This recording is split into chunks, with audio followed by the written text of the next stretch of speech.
So let me just quickly review what we learned in the earlier part of this lecture, right? So essentially, we know how to measure in the labor market, right? So let me just draw a diagram again, just quickly review so you have a good sense where we are, right? So we have this circle to represent adults population. That's where we start, right? So always remember what is considered as adults population. You must be 16 plus, non-institutionalized, and civilian, right? So this is where we start. For the United States, this is probably just like 200 million. This is like a rough estimation, right? So now once we in this circle, so that's the target of our labor market. We are going to characterize people in labor force, which is a bigger part, and not in labor force. That's short for N. And then, so for people who are in labor force, actually, that's how we define labor force. You either have a job or you don't, but you are looking for a job. There's a technical definition. So you have been looking for a job during the past 4 weeks. If you haven't looking for a job in the past 4 weeks, you are not in labor force, right? And employed, so whether you have full-time or part-time, whether you like a job or not, you are employed. So this is very much like like a marriage market, right? Okay, so there's lots of similarity between labor market and the marriage market. Actually, so since 1960 or 70, so there are many economists start to use similar economics to study marriage market. Okay, but there's lots of similarity. Anyway, so just back to our class, right? So we look at unemployment rate. So essentially, it's just U divided by E plus U. And then we also look at labor force participation rate. So in a simple way, essentially, it's just E plus U, that's the labor force, divided by, and then the language I just give to you, just E plus U plus N. Right, but what's E plus U plus N? That is the adults population, right? What is E plus U? So that's labor force, right? And actually, so from here you can see, so these two numbers can compensate each other, right? Particularly think about there are discouraged worker. So the discouraged worker is going to reduce U, right? It's going to reduce U. But if we only look at unemployment rate, so if you have more discouraged worker, this number is going to decrease or may stay constant. But however, if we look at the labor force participation rate at the same time, and then so the decline in U, okay, but this denominator is not going to change because it's adults population, right? So you have decline in U, you have increase in not in labor force, right? So there's just two messages. Message number one, unemployment rate itself is imperfect, but we can compensate this imperfection by look at other measures, like say for them labor force participation. We can also look at the number of full-time jobs, which is help us understand the quality of job and then real wage. Okay. So we also studied 3 types of unemployment. Right. So this includes frictional, largely because the scarcity of information. Take time for you to find out the job you like. Okay. And then we have structure, finding out with cyclical. Okay. So what's structure? Structure essentially is the problem in the economy, so that even we are in the peak of the business cycle, at the wage, we still have more job seeker than job available. So this structure. What is cyclical? And then everything besides frictional and then structural. So we call cyclical. Now let's see that slide.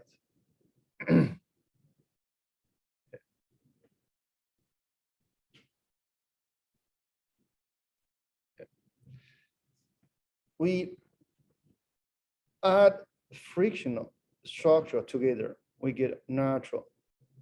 Okay, so this is natural unemployment. And then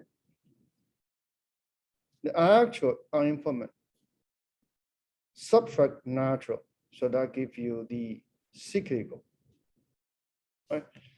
And the cyclical, in some sense, essentially just fluctuate with the economic, the condition of the economy, right? So cyclical unemployment is the unemployment correlated with business cycle, right? Or the deviation from the natural rate. As I show you the earlier graph, usually there's a correlation between growth rate and unemployment rate. So the low growth leads to high unemployment for two reasons, right? So reason number one, when GDP falls, firm layoff, right? So there's a disruption of jobs.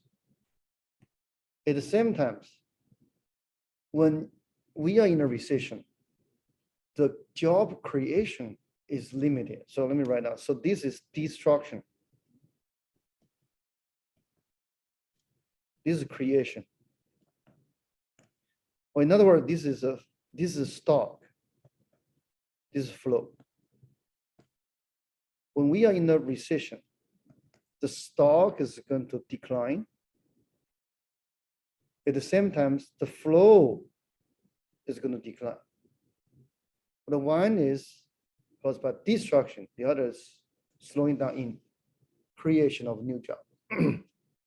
But either way, so we'll see a decline in new jobs and a rise in unemployment when the economy is slowing down.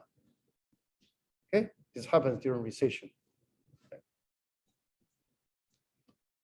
Now, we need to understand what can cause the change of the natural rate of unemployment. Okay. So we have identified there are three possible factors. So factor number one, so there's a change in the characteristics of labor market, such as demography. So if you know in the United States, you have baby boomer generation retire. So that's going to change the structure of the market. Okay, it's going to change the natural rate of unemployment. Right.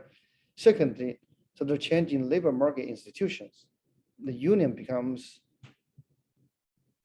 more prevalent, or the union lose their influence. And so that's going to change the structure of unemployment. And then so you have new technology. Just think about internet. The internet changed how we search for job, right? The information becomes abundant, becomes widely available.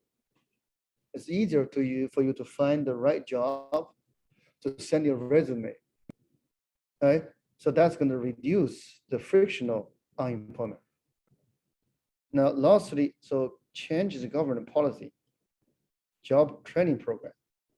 Okay. So essentially, that's going to reduce both frictional and structural unemployment, because this government program is going to help you to match with the right employer. The government help you to acquire the new skill you need in case of structural unemployment. Okay. And here I want to share you with interesting data. So this is since 1948 for the US market. The percentage of labor force for women increase. And for under age 25, slightly decline. Start with easier one. So the decline for under age 25 is largely reflects the widespread of college attendance, right? Because there are more people, more younger cohort go to college, and then so the labor force is going to decline. But now, what explains the rise in women's labor force participation rate? So there are many different explanations. There was one explanation I found out quite interesting.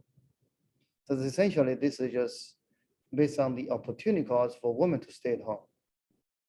And basically, so they argue, since World War II, the opportunity cost for women to stay at home increased. There are a couple of reasons why the opportunity cost for women to stay at home increased. Number one, the wage gap decline, right? So the gender gap. The gender gap decline means, so for the women, if they stay home, so they are going to have larger loss in terms of the foregone wage, right? So this is number one. So this opportunity cost increase. Second, traditionally women, usually they work at home, they do the housekeeping. Right? Now, since World War II, because of the new technology, think about dishwashers and washing machine and the vacuums. So that reduce the cost of the housekeeping, but at the same time, increase the opportunity cost for women to stay home to do the housekeeping because there's cheaper alternative, right? So in both cases, that's going to increase the opportunity cost for women to stay home, and that encourage women to go out and looking for a job. So that explains the rise in labor force participation among women, right? So let's just finish this part with this practice question. Please read these and think about which one is correct. Let me give you 15 seconds to read.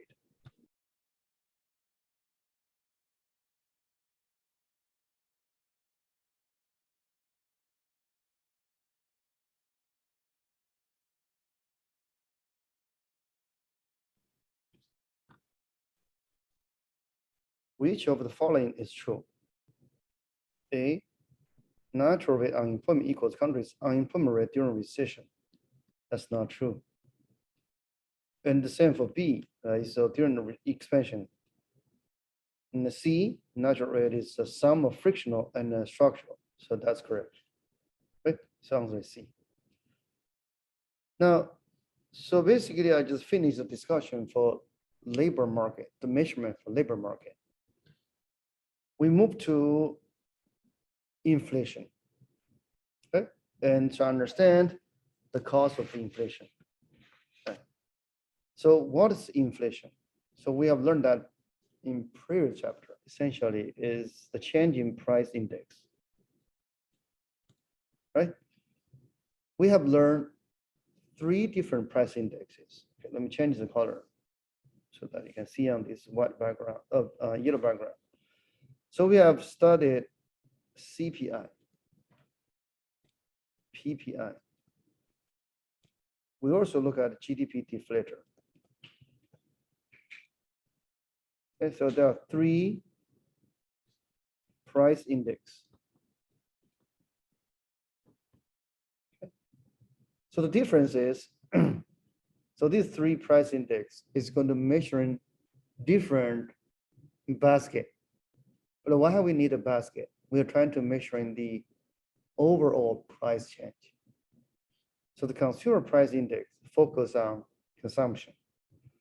Producers price index focus on the cost of production.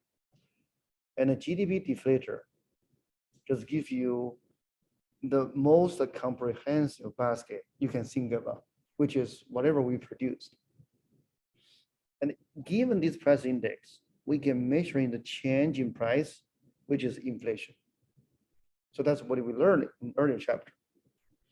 Now here, so I'm going to explain to you, so why we care about inflation. What's the damage that inflation can cause to us? Okay? And in the future chapter, we will study, so why inflation and labor market is going to interact with each other. So that gives us the foundation of the government intervention. Okay, also justify why the Fed, so they trying to strike a balance between the need for worker and the need for price stability. Okay. Right.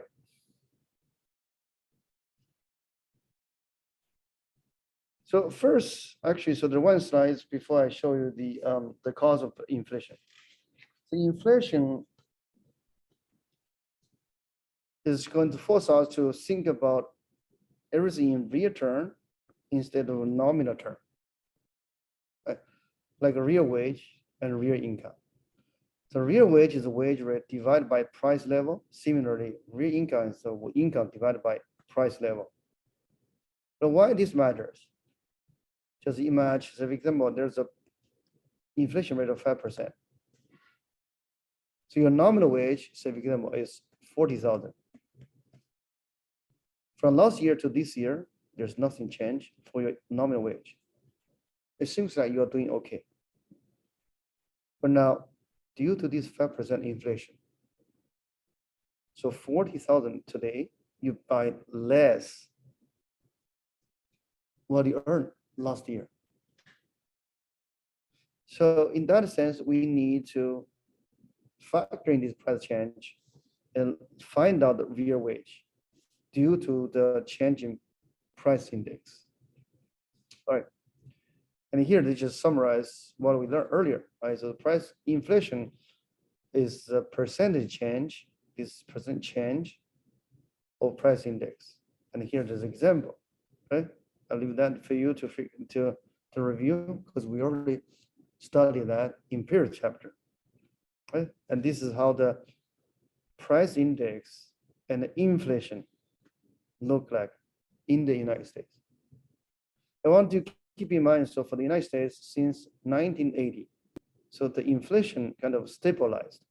Oh, by the way, so inflation is in this scale and price level is in this scale, right? And actually, so the economists call this great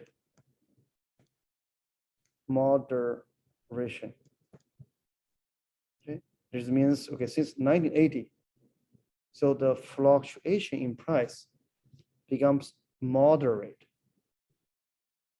right? Now, here comes the cause of inflation. The first cause we call shoe leather costs. Okay, so this is a name, but what this name means is that inflation will lead to unnecessary additional transaction costs. The example includes, so if there's high inflation, you are trying to spend your cash to get good and service. You run grocery more frequent before your cash lose its purchasing power. You keep moving around, you're going to turn out your shoes, right? But they just like a parable, they're just a name. And it means you spend unnecessary amount to do those unnecessary transactions. If price is stable, you wouldn't worry about to get the goods or service, right? So you just need to purchase whenever you need. Now you was worried about inflation. You want to get those goods and service before your cash lose its value. Okay, so this is called shoe and leather cost. Here is example. In 1985, the inflation rate in Israel is 500%. Just imagine how crazy is that? But certainly in other countries, the things can become even crazier. I show you the graph of nominal GDP and the real GDP for Venezuela. Right, so in Venezuela, so the inflation is much higher than 500%. And anyway, so give this 500%. So the every individual, so it's rational for them to get the cash as soon as they can. And then so use their cash to purchase whatever can preserve the value. Either it's a goods or it's gold or foreign currency, right? So you can see, so they're going to line up in the ATM to withdraw the cash. So that creates lots of cost or damage to the economy, right? Because they just spend their time to do these things unnecessary, right? If the price is stable. Now the second cost is called manual cost. Yes. What is the manual cost? Just think about if you are a restaurant owner, the inflation is coming, is here. You want to keep your profit margin. What you must do? It is rational and natural for you to raise your price, right? So you can keep your margin. But now, in order to change your price, naturally you need to what? You need to reprint your menu so that your customer know, right? But this comes with some costs. There are at least two costs. Cost number one, you need to reprint your menu. So that's how the name comes from, right? So it depends, right? So if you're like upscale restaurant, so you have a fancy menu, it's more expensive to print. If you go to like a cheap restaurant, so it's just like paper, you can print it at home, but still there's cost. Cost number two, your chicken price doubles, right? And then you're going to scare away your customer, or you change your menu, you're going to scare away your customer. So that's the second cost. So in either case, so the price or the inflation cause you change your menu, and then so that's going to change. Sorry, that's cause some cost to you, right?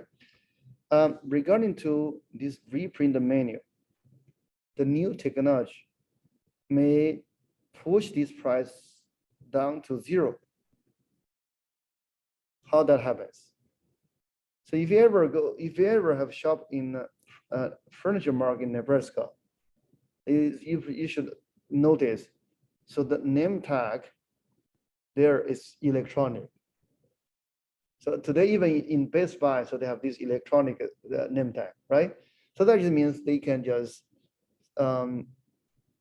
instantly change their list price without much cost. The only cost is probably just like so they just manually change the code, or just change some or the electricity they need cost, but this goes to zero, right?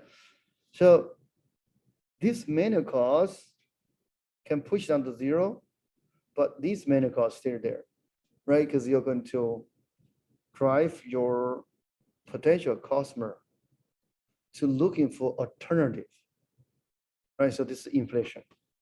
This is the second cost. The third cost is called unit of count of cost. Right? As we are going to learn in later module, one important function of money, like in this picture, is to provide a yardstick for us to do transaction in the market. Right? So if the inflation is so high that people lose their confidence in the currency, they start to abandon to use their currency. And then so we lose a valuable function of money, which is unit of count, right? And also when the inflation is high, the calculation is also high. Transaction becomes difficult, right? So at that point, so if you want to pay cash, And usually, okay, so this is high inflation usually happens in a country with very rudimentary financial system, meaning so they don't have well-established financial system. And then usually all the transaction will happens with cash. If the inflation is so high, and then so you need to carry a huge amount of cash to pay for small things. So this happens in some part of the world, particularly in Africa. Like in this background picture shows, this is the Central Bank of Zimbabwe. This is their currency. On the face is called $100 trillion. Okay? But its actual value. Let me tell you a story. So I have a friend, so he's an economist, worked for IMF. He was on a mission to Zimbabwe back in 2009. And he stopped by and visited me when I was in Zurich. And he actually gave me a piece of this paper as a souvenir. And I told him, I asked him, how much does it cost? He said he paid $30. So he bought this piece of paper for $30 US. So that's the cost, right? Or this value. Right. So given the existence of inflation, so not only we want to differentiate in income, real income versus nominal income, like we talk about real wage versus nominal wage. So the inflation is also going to change our calculation for interest rate. But what is interest rate? So essentially, interest rate is what we paid, what do we get paid if we save money or if we postpone our consumption. Or alternatively, interest rate is what we must pay to borrow. But the inflation is going to change the actual interest rate. We must differentiate between nominal versus real. Nominal interest rate essentially is the cost or the price for the borrowing and saving contract that denominate the face value, like the currency. Okay, or so for example, in this picture with this currency. But what is real interest rate? Real interest rate, technically, you must subtract the inflation rate, meaning it's a high inflation, and then so as a saver, you'll receive less. As a borrower, you'll pay less. Okay. On the other hand, the way to understand real interest rate is, so this is the cost we must pay if we borrow in real term or in the actual goods and service. Right. So nevertheless, the difference is the real interest rate equal to the nominal interest rate minus inflation rate. Right. So now we have two practice questions so that we understand the inflation rate. Okay. Let's read this for 30 seconds, and I'm explain to you so how we sort this out.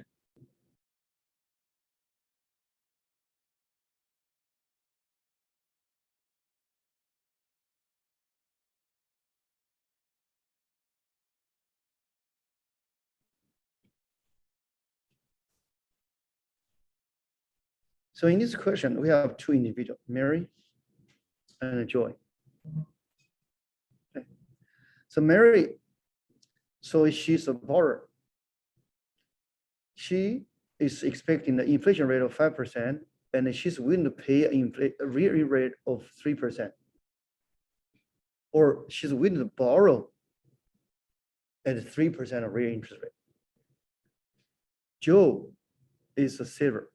He's willing to lend or willing to save at 3% of real interest rate. Both have the expectation of inflation of 5%. Now let's look at what happened in reality. Actual inflation is 6%. The nominal interest rate is 8%. And then the question asks you, what they're going to do. Okay? And then first, we need to find out what is the real interest rate. The real interest rate is the nominal interest rate, which is 8% minus rate of inflation, which is 6%. This is equal to 2%. Okay, so the real interest rate is 2%. Now, let's look at Mary. So she's willing to pay to borrow at 3%. But right now, the interest rate is only 2%. And certainly is cheaper than she's willing to pay. On the other hand, Joe, so he will only lend or only save if the interest rate is 3, but now it's only 2. He's not willing to lend, right? So the answer is C. But actually B, the reason why B is not correct is because yes, Joe is sorry he lent out. The reason why he's sorry to lend out is not because real interest rate is 9%. If it's 9%, he's more than happy to rent out.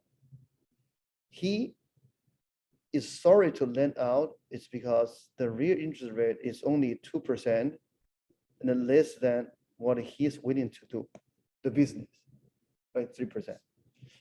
So now this one. Now we look at another one. Okay. So this one is going to ask you, look at 3 individuals, Sarah, Bob, and Milt. And then further to understand what's the impact of 8% of inflation on their financial well-being,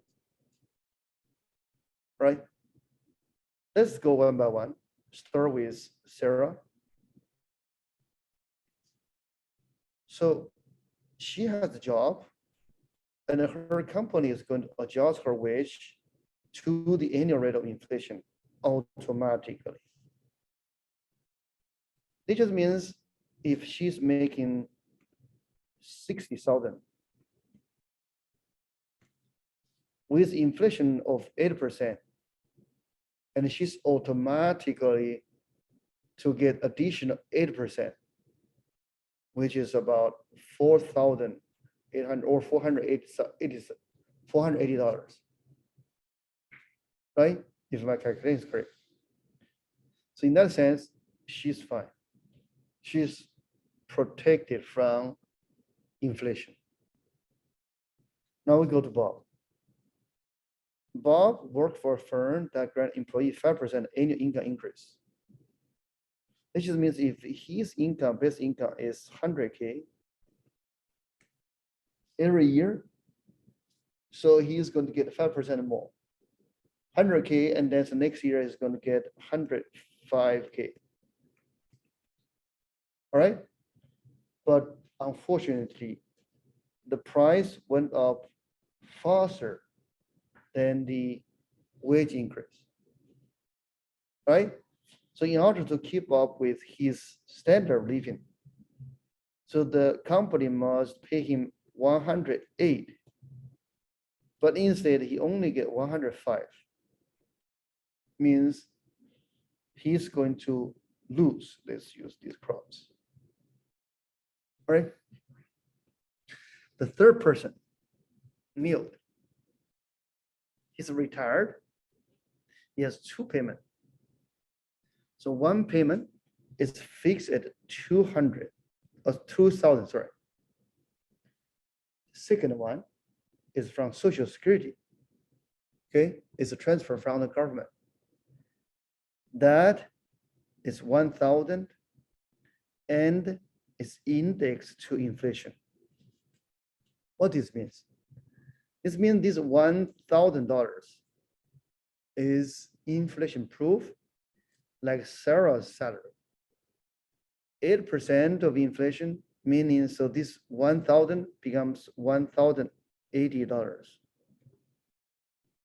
But this 2,000 is stay at 2,000, regardless of what happened. Now, clearly part of Milt's salary or income is inflation proof or protected. But the other part, actually, it's a bigger fraction of its income is not. Meaning meal is going to suffer from these unexpected inflation, right? And here, this is a good exercise for us to appreciate the importance of inflation, to understand inflation.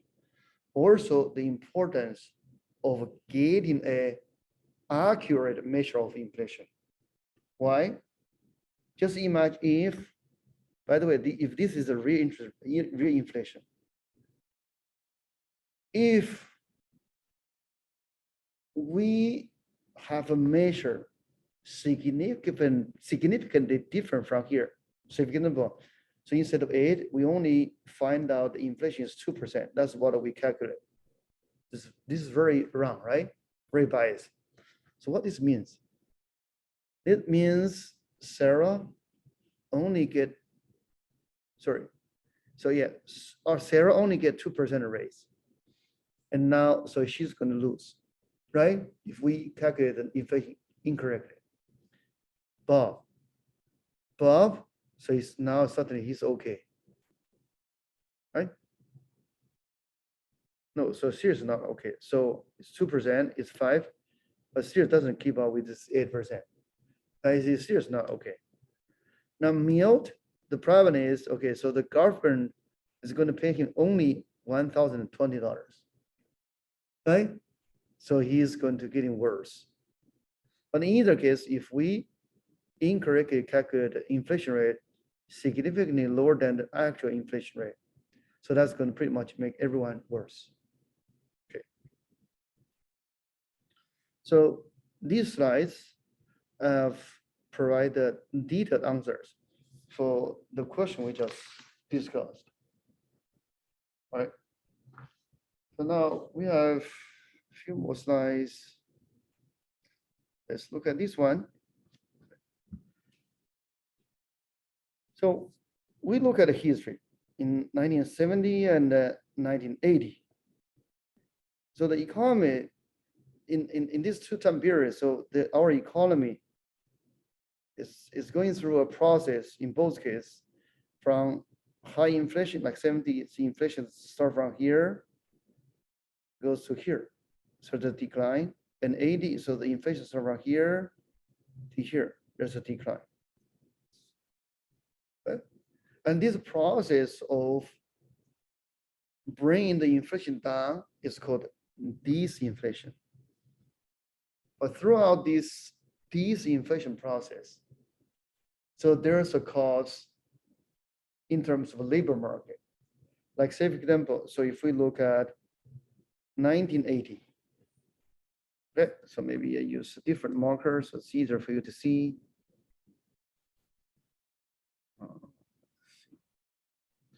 So 1980, we start from here. Okay, that's right. And then you can see, so once we start the disinflation, the inflation goes down. Okay, you just keep trace this curve. Inflation goes down. What happened? Unemployment rate increase. Right? Okay, so in the later chapter, I'm going to provide you a theory why this happens. Or in other words, why the inflation and unemployment rate are negatively correlated. All right, but just give a preview. So this has largely to do with sticky wage. Meaning, so the wage usually is fixed in the short term. All right, so we are going to have a detailed explanation later. So now, this is a last slide so that we finish this chapter. Okay. If you have just a word cost of living increase tied to CPI, just pay attention to this one, cost of living increase tied to CPI. So the CPI has gone from 110 to 112. If your salary is 30, what will it be after CPI increase? is factored in. So here, this cost of living increase tied to CPI means your salary is going to automatically adjust with the inflation. Meaning here, so 30K, so that's the salary, is going to adjust with the calculated inflation rate. And then so here, so first we need to find out inflation rate, and then multiplied by 1 plus the inflation rate. So the 1 plus inflation rate means you get a compensation for inflation, right? But what's the inflation rate? So 112, okay, minus 1110 divided by 1110. Right? So you can do the calculation. It's around 1%. And then, so we add these two. So essentially this close to 1.01, right? And if you do the calculation, I believe the answer is B, right? So now we finish the chapter and then we are ready for the midterm 2.